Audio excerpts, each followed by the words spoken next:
नमः सिद्धेभ्यः।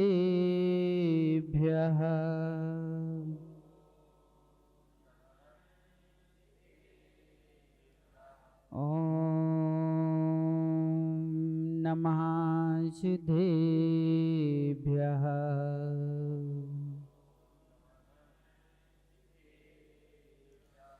जय मंगल भूदारं विमिलाणं नाणे दंसिणे मयाणं तिलोचयाराणं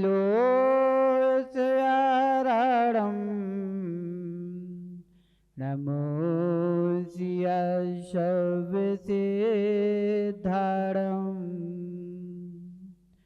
नमो अरिहंतारं नमो सिद्धारं नमो आयरियारं नमो वज्रायारं नमो लोई सव्यसाहुरं। गुरु चरणों में झुका रहे हमें अपना ये सी, पग पग गुरु हमें बढ़ सके दो ऐसा आसी, दो ऐसा आसी, दो ऐसा आसी। जय बोलिए अनंत अनंत सिद्ध परमेश्वरी भगवान की। जय बोलिए देवादिदेव खजाराट श्री नेमिनाथ भगवान के। जय बोलिए परम पूज्य आचार्य भगवान कुंद कुंद स्वामी की। जय बोलिए वात्सल्य दिवाकर निमित्त ज्ञानी आचार्य भगवान विमल सागर जी महाराज के। जय बोलिए उपसर्ग विजेता गणाचार्य विराग सागर जी महाराज के। जय बोलिए परम पूज्य आचार्य भगवान विद्यासागर जी महाराज के। जय बोलिए परम पूज्य आचार्य भगवान विशुद्ध सागर जी महाराज के। जैन धर्म की जय।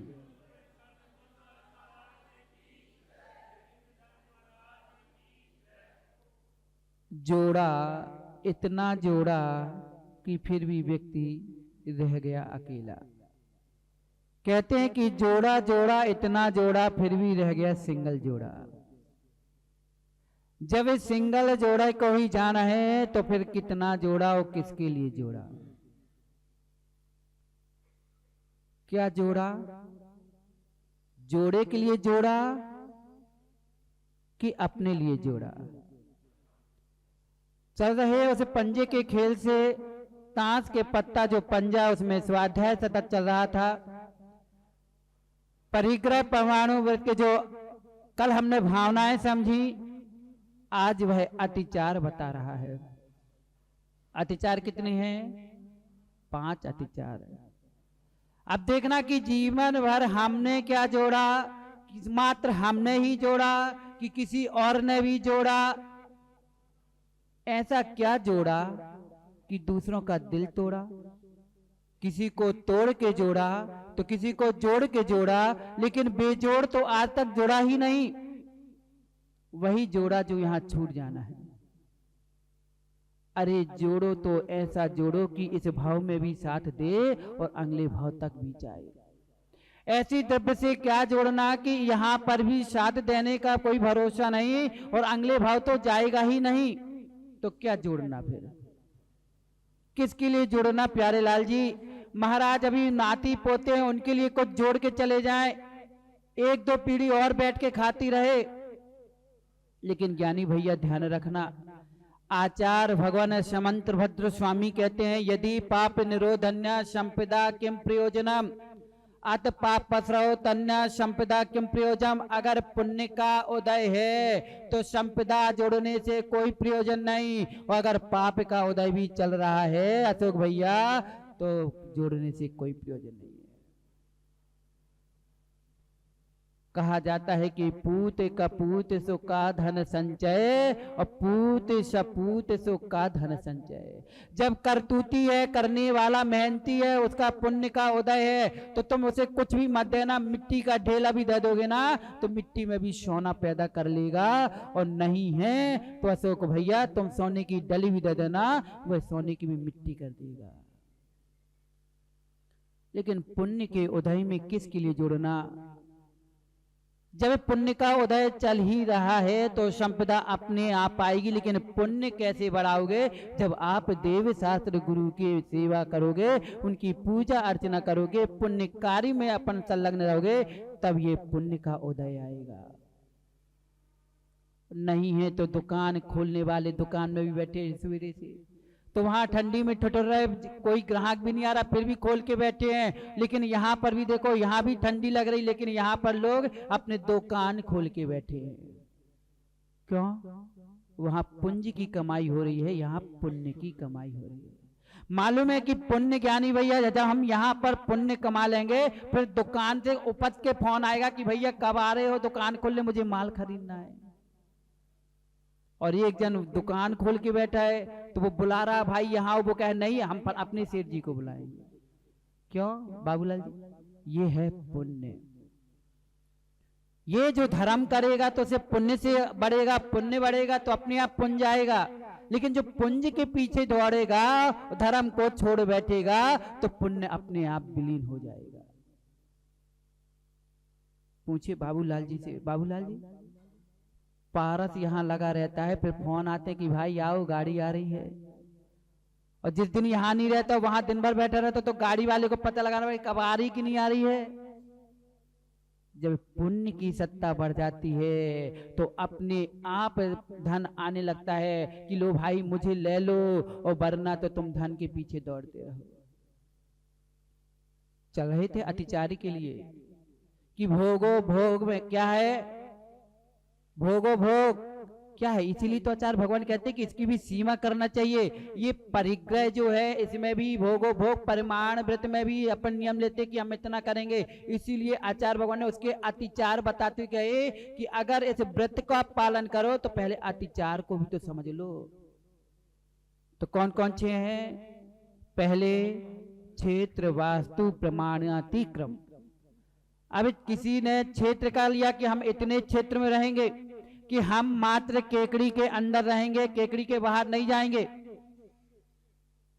अब अचानक कोई का ऐसा समाचार आ गया कि अब प्यारेलाल जी यहाँ आना पड़ेगा, तो प्यारेलाल जी क्या करोगे? चले गए, अरे ठीक है फिर और देख लेंगे। नहीं, क्षेत्र मतलब कि सीमा, इतनी सीमा बांध लो कि हम अपने जिला के बाहर नहीं जाएंगे, अपने गांव के बाहर नहीं जाएंगे। अगर कदाचित है तो चलो हम अपने केकड़ी क्या अपने राजस्थान में रहेंगे, ये भी क्षेत्र है। राजस्थान तक रहेंगे या पूरे एमपी में रहेंगे कि पूरे भारत में रहेंगे, एक सीमा बांध लीजिए, एक बांधना पड़ेगा। अमाना कि हमारे अमरचंद जी ने कहा कि महाराज हम एक खेत की क्षेत्र की सीमा में रहेंगे। क्या हुआ? एक एक खेत अपना ले लिया, हमारा ये खेत है, और कदाचित से बगल वाला खेत सस्ते में मिल रहा है, और नियम लिया था कि हम एक खेत का प्रमाण कर लिया कि हम एक खेत का प्रमाण है। अब अमरचंद जी को बगल का खेत फ्री में दान में सस्ते में मिल रहा है, तो अमरचंद जी ने क्या किया, बीच की मेड़ तोड़ी और अपना एक खेत बड़ा कर लिया कि हमारा हमारा एक ही खेत है। हाँ, खेत तो हमारा अभी दो थे, हमने बीच की फोड़ दिया तो क्या हो गया? अब जैसे किसी का हम एक कमरे से बाहर नहीं जाएंगे, अब एक कमरे का हमारा नियम है, अब बगल वाला कमरा खाली डाला तो अब हमारे तो एक ही कमरे में प्रयोग करना का नियम है, तो बीच की दीवार हटा दी, क्या हो गया? एक ही कमरे के हैं नहीं। इसलिए ये अतिचार बताए हैं। इसलिए पहले क्षेत्र वास्तु का कि हम कितने क्षेत्र की सीमा पे रहेंगे। और यहाँ पर यह भी बताया माँ कि अगर मान लो आप सामायिक में बैठ चुके हो और आपने सीमा बांध ली कि मैं इस कमरे के बाहर नहीं जाऊंगा, अब तुम सामायिक में प्रतिज्ञा लेके बैठ चुके हो, वस्तु अब तुम्हारे दूसरे कमरे में रखी है, तो तुम दूसरे से मंगवा रहे हो, लाओ भाई हमारी वो चीज वहां से ला के दे दो, क्योंकि हमारा एक नियम होगा, हम इस कमरे से बाहर नहीं जाएंगे। तो क्या किया हमारे चंद जी ने, वो वस्तु माना कि हमारे चंद जी ने मौन भी ले लिया, और कोई वस्तु उस कोने में रखी है, अब हूं कर रहे हूं, तो सामने वाला भी डिस्टर्ब, तुम भी डिस्टर्ब। और नहीं है तो कोई वस्तु ली, फेंक के बताई वो रखी, वो उठा के लाओ, ये रखी वहां से ये लाओ। और इतना ही नहीं, लगाया फोन दुकान में, हेलो क्या हो रहा है, हाँ ये माल इतने बैंक देना, इतने का आया, इतने कर लेना। तुमने सीमा कितने की बांधी थी, एक कमरे के अंदर की, और तुम मोबाइल में कितने कमरे के बाहर हो गए।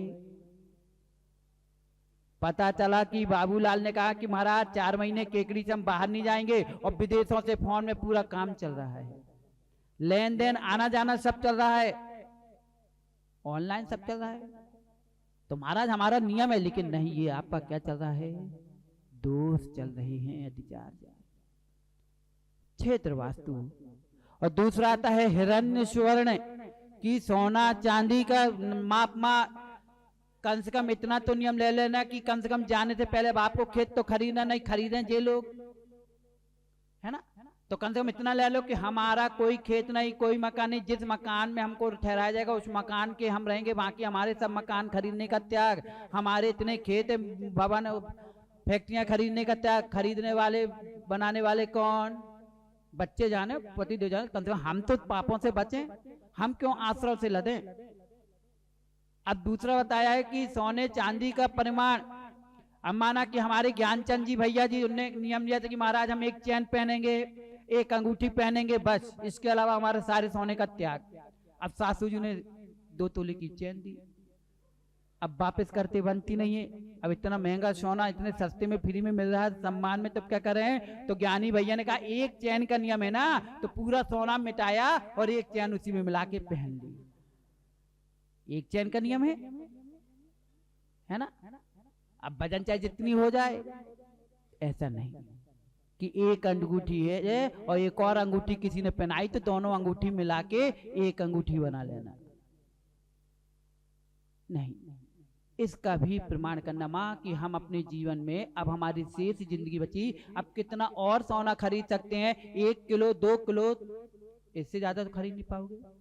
तो कम से कम इतना ही ले लो कि 1 किलो 2 किलो सोना रखेंगे, 10 किलो 20 किलो चांदी रखेंगे, बाकी हमारी चांदी सोने का त्याग, तो आप तो कम से कम सीमा में तो बंध गए,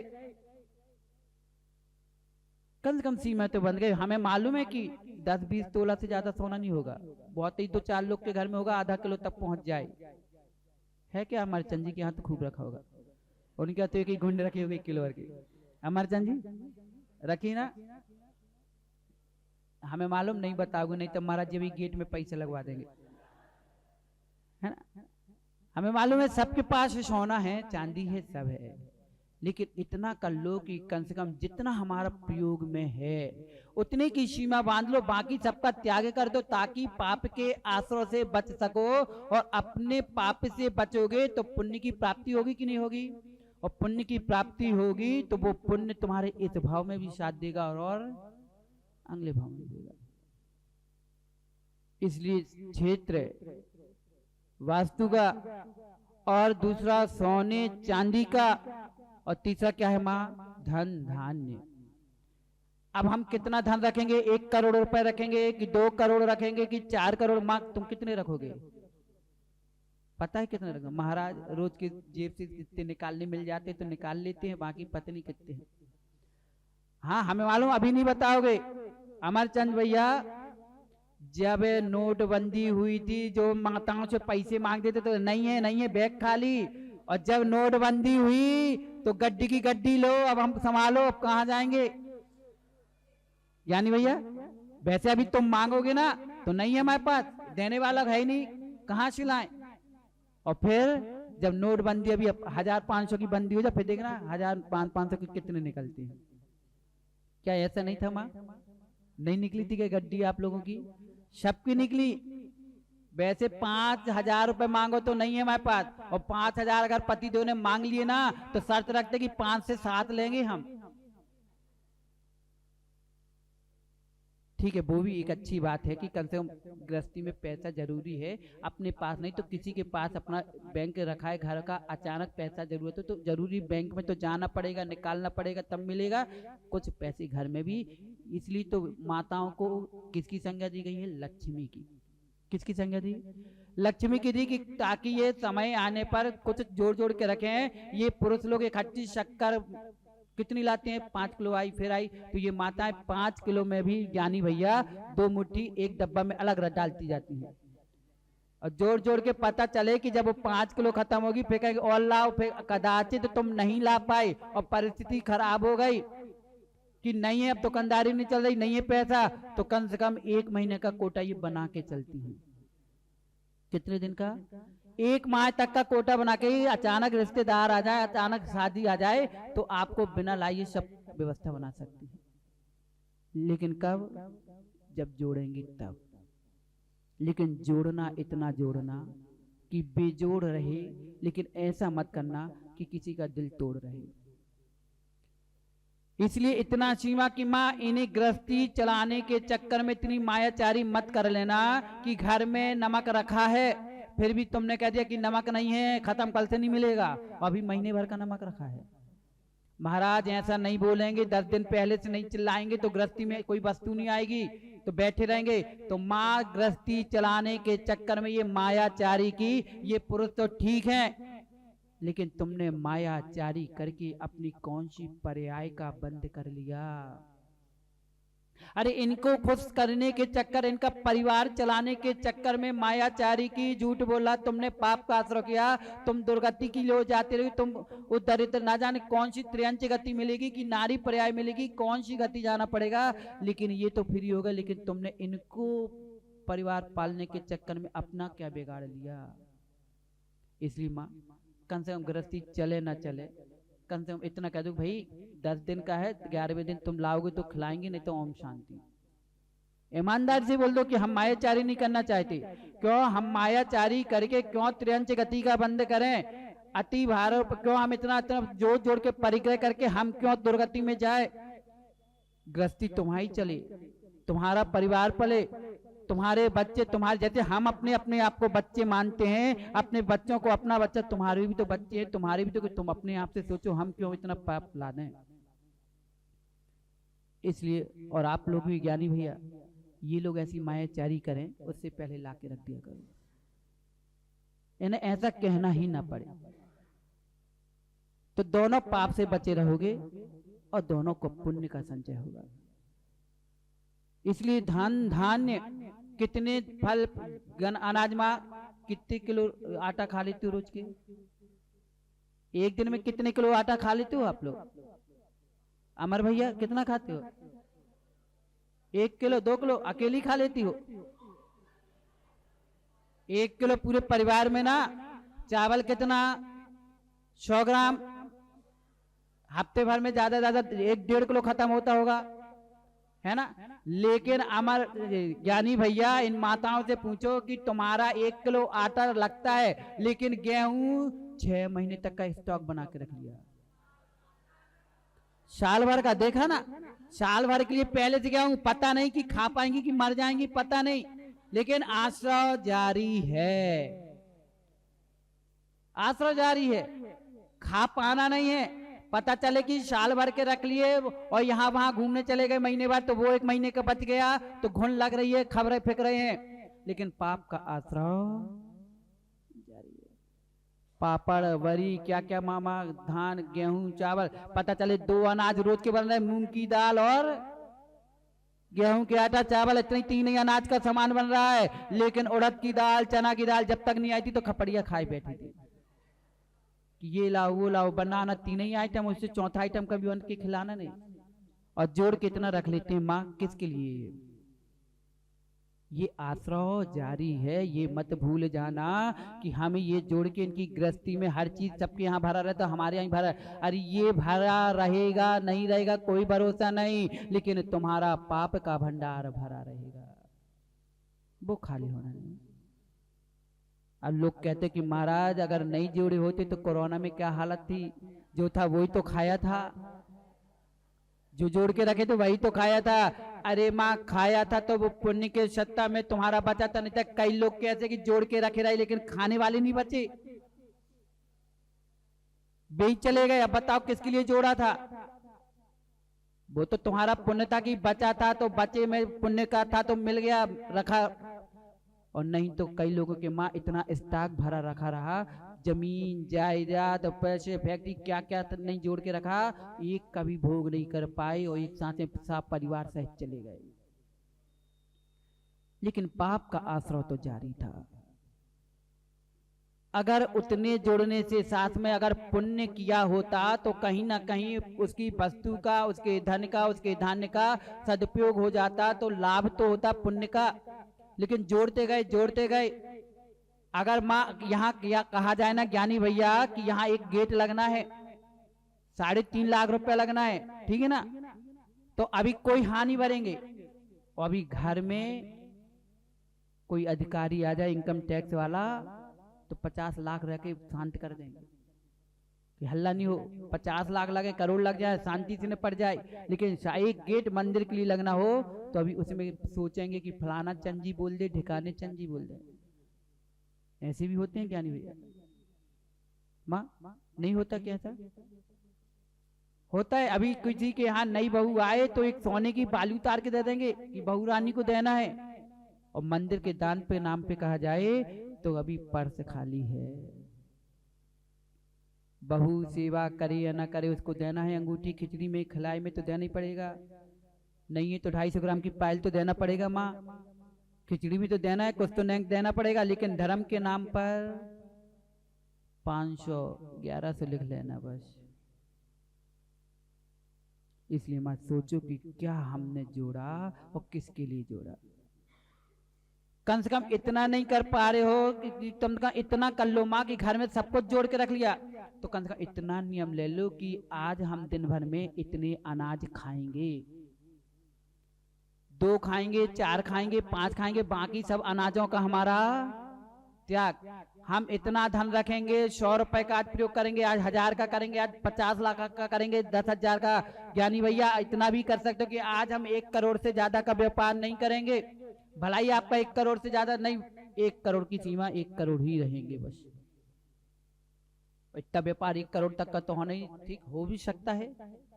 सोने चांदी के व्यापारियों में तो माँ जब उठता तो एकदम से उछलता है और जब डूबता तो एकदम से डुबाता है, गेंद की तरह। जब उछलती तो एकदम उचक गई तो ऊपर चली गई, और नहीं तो नीचे टिप्पी खाती है। कम से कम इतना सीमा बांधते चलो हमारे भैया कि अब तो बुढ़ापा आ गया तो चलते, कम से कम हम अपने पास इतना पैसा कर रखेंगे, इससे ज्यादा नहीं रखेंगे। इतने कपड़े पहनते हैं, इतने कपड़ों में इतना परिमाण है कि हम 10 जोड़ी कपड़े खरीद के रखेंगे या 12 जोड़ी, इससे ज्यादा नहीं। और कम से कम रोज की रोज भी ले सकते हो कि आज हम 3 जोड़ी से ज्यादा वस्त्र नहीं पहनेंगे।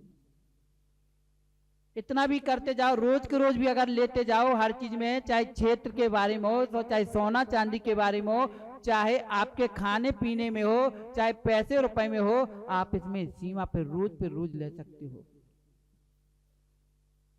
आगे है दासी दास, इतने नौकर चाकर रखेंगे, इससे ज्यादा नहीं, इससे कम नहीं।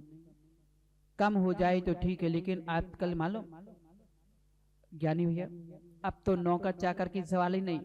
जहाँ जैसे खेत में, जैसे पहाड़ के खदानों में अगर 100 मजदूर काम करते थे, तब तो एक मशीन ने ही काम निपटा दिया, बेचारे उनकी मजदूरी ही चली गई। तब वो करेंगे क्या? और कोई काम करने की गुंजाइश नहीं, पढ़ाई लिखाई की नहीं है, पैसा पास में है नहीं, तो बुद्धि है नहीं। अब बच्चा उनके पास बल, अब बल बच्चा है, शक्ति है, तो शक्ति का क्या कर रहे हैं? दुरुपयोग। तो बन गए आतंकवादी, लूट पटोगे तुम दो। अब क्या चल रहा है? ये तो चोरी भड़ाई करेंगे, ये तो लूट मार आतंकवादी करेंगे। लेकिन इतना भी विवेक रखना कि कम से कम उपयोग करो वस्तु का, तो कम से कम उन लोगों का भी ध्यान रखो। आज देश में जितने लूट मार मच रहे ना, बेरोजगारी के कारण है। और फिर उसमें भी क्या होता है ज्ञानी भैया कि जो लूट मार करते तो उनसे तो लोग डरते हैं, और जो सामने ईमानदारी से काम करना चाहता है उसको काम लोग नहीं देते हैं। तो इसमें और जो अच्छे सज्जन लोग होते हैं उन्हें भी दुर्जन मार्ग पकड़ना पड़ता है। अगर ज्ञानी भैया ईमानदारी से सोना चांदी व्यवस्थित बना के जेवरात दे तो कोई नहीं लेगा, और उसी में मिलावट करके देने लग जाए तो भीड़ की भीड़ लग जाएगी। जब भीड़ की भीड़ लगेगी तो क्या सोचेगा सामने वाला कि भैया जब आदमी को मिलावट खाने की आदत है, ये तो मिलावट करके दो ना, क्या अपने दुकानदारी चलाओ, अपन को क्या लेना क्या हो रहा है। लेकिन नहीं, अपनी ईमानदारी रखना, भले ही 2 रुपए कम आए अशोक भैया, लेकिन ये मत सोचना कि मिलावट वाली दुकान में वस्तु ज्यादा बिक रही तो मिलावटी की ही बेचेंगे, नहीं, कम बेचेगी लेकिन ईमानदारी से रहेंगे, कम से कम पाप का आश्रय तो नहीं होगा। पाप का आश्रय तो नहीं, पुण्य आए या ना आए, लेकिन कम से कम पुण्य जो है वो पुण्य भी तो ना जाए, इतना प्रयास करना। दासी दास रख लिए नौकर, इससे भी पाप का आश्रय होता है माँ कि दासी दास रख लिए, अब उनका एक भोजन का समय नहीं, पहले एक काम करेगा तब तू खाना खाएगा। तो अब बताइए, आपने पैसे देके काम तो करा रहे हो, लेकिन ये तो उसके समय पे तुमने भोजन पानी नहीं दोगे तो आश्रय अंतराय डलेगा नहीं डलेगा। समझेंगे अंतराय के भी भेद समझेंगे, क्योंकि माँ अंतराय भी 5 प्रकार के अंतराय बताए हैं। कितने, कौन कौन से? दान, लाभ, भोग, उपभोग और वीर्य, है ना। और खेल किसका चल रहा है? पंजा का। ये पंजे के खेल से 5-5 के भेद समझेंगे कि अंतराय के कौन कौन से हैं, मिथ्यात के कौन कौन से हैं, स्वाध्याय भी की कितने प्रकार से स्वाध्याय होता है, वो भी 5 ही हैं। और सल्लेखना के व्रत जो होते हैं उसमें अतिचार भी कितने हैं। अब बताइए कि 5 का पंजा कितना बड़ा रहेज कि कब से चल रहा है अभी तक, जितना विस्तार खोलोगे माँ और भी और मिल सकते हैं 5 में आपको। लेकिन आज हम क्या पढ़ रहे थे?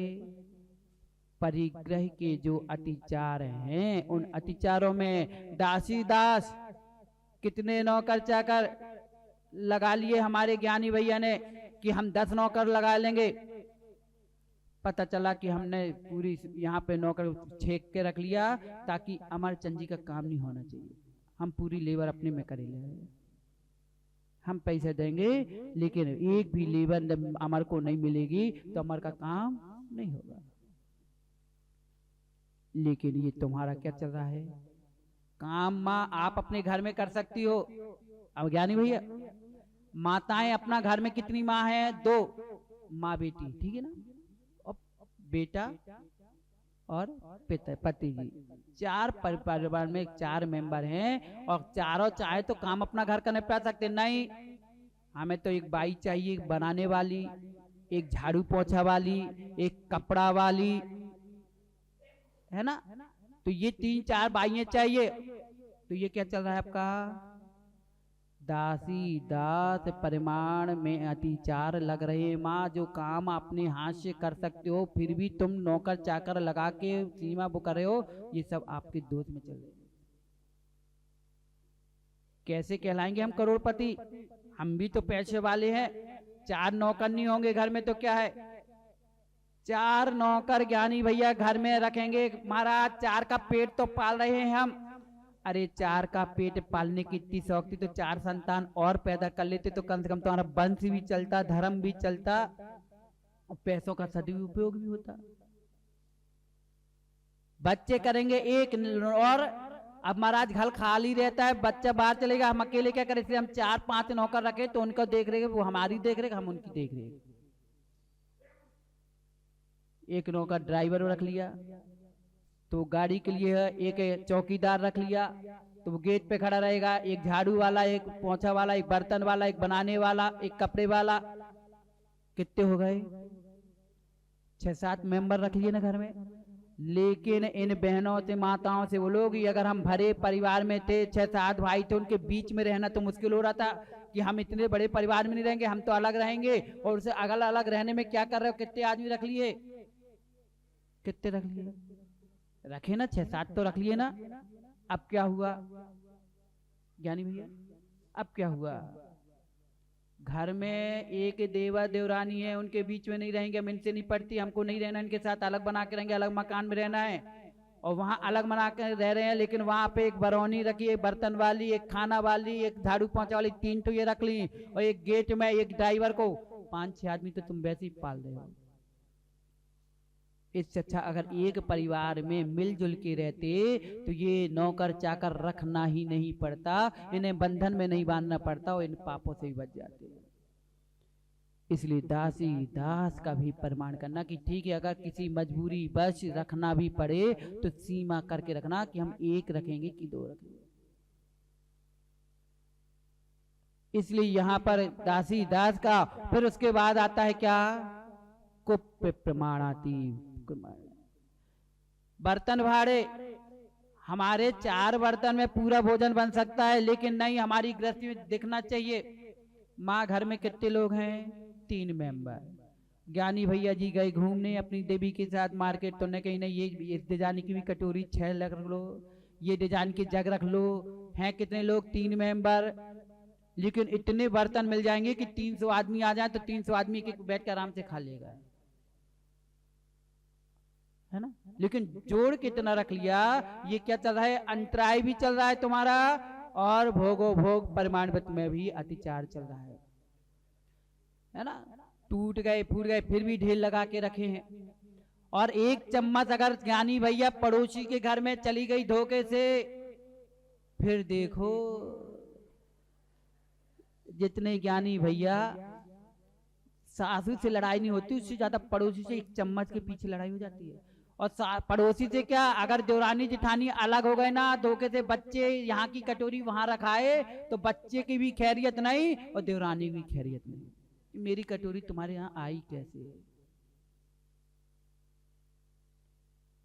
इसलिए माँ, जब आप तीर्थ यात्रा में जाती हो, पहले की माताओं से पूछो, तीर्थ यात्रा में जाती थी तो 1 लोटा, 1 गिलास, 1 थाली, 1 कटोरी, 2 चम्मच, 1 तवा, 1 स्टोव, इतने में लेके जाती थी। इतने में 10-12 आदमी मिलके खा पी के फुर्सत हो जाते थे, नहीं होते थे क्या।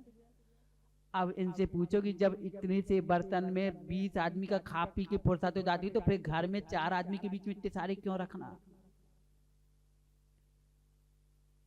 इतने सारे क्यों रखना। 1 कमरा अलग से स्टोर रूम बना के रखती हैं लोग। घर बने ना बने, 1 कमरे सोने के लिए जगह हो या ना हो, लेकिन 1 कमरा स्टोर का तो बनाएंगे, उसमें इतना रखेंगे कि जो चीज की जरूरत भी नहीं है वो भी चीज है।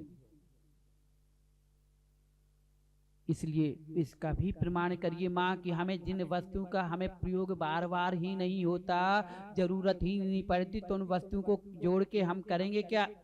4 लोग आ जाएंगे तो महाराज किससे मांगने जाएंगे, इसलिए हम 4 बर्तन रखा कर गए, और 4 जन आ गए ना, अब कौन बनाए इस ढाबे से सीधे खिलाओ पिलाओ मस्त करो, ऐसा नहीं होता क्या। ऐसे ही होता है, ओवन रखे, हर चीज तुम्हारे घर में अच्छे आइटम बनाने के सब मशीनें मंगा के रख ली, लेकिन जब 4 रिश्तेदार आते हैं, अब कौन बनाए, अलाली आती है, सीधे चलो ढाबे में, आज यहाँ पार्टी करो, इसे होटल में खाओ पियो और फुर्सत करो। ज्ञानी भैया पहले की कुर्सी ऐसी थी, अब तो सोफा सेट होगा, भाई कुर्सी हटाओ, अब नए सोफा सेट चाहिए। सब चल रहा है, क्या चल रहा है, भोगो भोग प्रमाण के जो अतिचार है उसका चल रहा है माँ परिग्रह। अगर हमारे घर में कुर्सी से काम चलता है तो जरूरी नहीं कि सोफा सेट ज्ञानी भैया के घर में जैसा रखा मेरे घर में भी वैसा होनी चाहिए। अब अमरचंद जी की पुरानी कुर्सी नहीं चलेगी, तार वाले, है ना अमर भैया, ऐसे ही है। अब वो तार वाले गए जमाने कि खोलो बंद करो, अब तो सीधे सोफा सेट करो, भलाई अपना माइंड अब सेट रहे आए, लेकिन सोफा सेट घर में सेट होना चाहिए। सब कुछ सेट कर लिया, बाल सेट कर लिए, कमरा सेट कर लिया, सोफा सेट रख लिया, फ्रिज सेट कर लिया, सब सेट कर लिया, लेकिन कभी आज तक अपने माइंड को सेट नहीं कर पाए।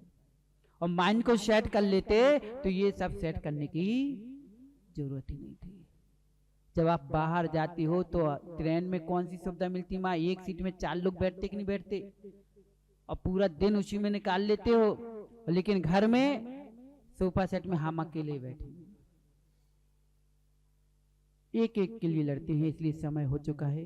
इसलिए माँ इसे परिग्रह के भी अत्याचार से बचना है तो अपना कम से कम नहीं ले पाते हो वैसे तो इतना रोज का रोज ही नियम लेते जाओ कि आज के दिन आज हम इतनी फल लेंगे, इतने फूल लेंगे, इतने अनाज लेंगे, इतना धन रखेंगे, इतना व्यापार करेंगे, इतने क्षेत्र तक घूमेंगे। ये सब सीमा पे सीमा करते चलो ताकि आप पापों से बच करके पुण्य का अर्जन कर सको।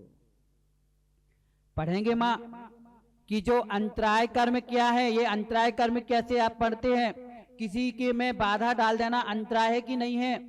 अगर आप की 2 साड़ी में काम चलता हो, आपने 20 साड़ी इकट्ठी खरीद के रख लिए तो 20 साड़ी जो तुमने अधिक रखी ना, अब तुम प्रयोग 2 की कर रहे हो, रखे 20 हो, तो तुम्हें ये सब अंतराय पड़ रहा है। अंतराय पड़ रहा है कि कम से कम तुम नहीं लेते तो कम से कम दूसरे के प्रयोग में तो आती, लेकिन तुमने क्या किया, अपने कब्जे पे रख लिया।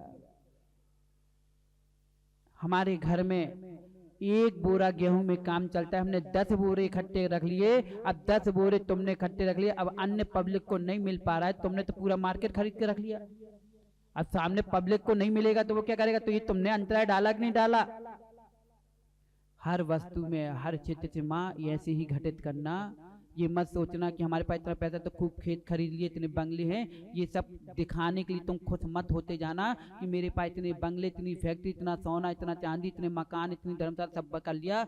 ये सब अंतराय ही डल रहा है, अंतराय पे जा रहा है। इसलिए माँ अंतराय से बचना है। अंतराय कल समझेंगे कि कितने होते हैं, दान, लाभ, भोग, भोग और वीर, ये 5 प्रकार के अंतराय समझेंगे। और इन अंतराय से बच करके माँ हम उस मिथ्यात को भी समझेंगे। मिथ्यात कितने होते हैं, कौन कौन से, एकांत, विपरीत, विनय और संशय और अज्ञानता। ये मिथ्यात के 5 भेद भी समझेंगे। और फिर हमें करना क्या है, ज्ञानी भैया हमें किसके लिए सब पढ़ रहे, क्यों स्वाध्याय कर रहे। स्वाध्याय भी कितने प्रकार के, 5 कौन कौन से, वाचना, प्रक्षना, अनुप्रेक्षा, आमनाय और धर्मोपदेश। ये 5 प्रकार के स्वाध्याय को समझेंगे। और स्वाध्याय क्यों किया जा रहा है, ये ताश का खेल क्या सिखा रहा है स्वाध्याय। और स्वाध्याय किसके लिए, समाधि मरण के लिए, अच्छे से संलेखना हो सके। लेकिन उस अच्छे से संलेखना हो तो संलेखना भी अत्याचार कितने बता दिए। अब कौन कौन से हैं, जीवी संसार कि जीने की इच्छा रखना, मरने की आकांक्षा करना, मित्र से अनुराग करना और सुखानुबंध और निदान। ये सब हम अभी 5 के अभी खेल बंद नहीं हुआ। ये मत कहना कि महाराज जी इतना बड़ा पत्ता खोले, अभी इसके तो और खोले जाए ना तो और इससे ज्यादा खुल सकते हैं। लेकिन कल समझेंगे हम कि ये स्वाध्याय के 5 कौन कौन से होते हैं और अंतराय के भी 5 कौन कौन से थे। धीरे धीरे सब खोलेंगे, दोपहर में भी अपन समझेंगे। बोलिए महावीर भगवान की।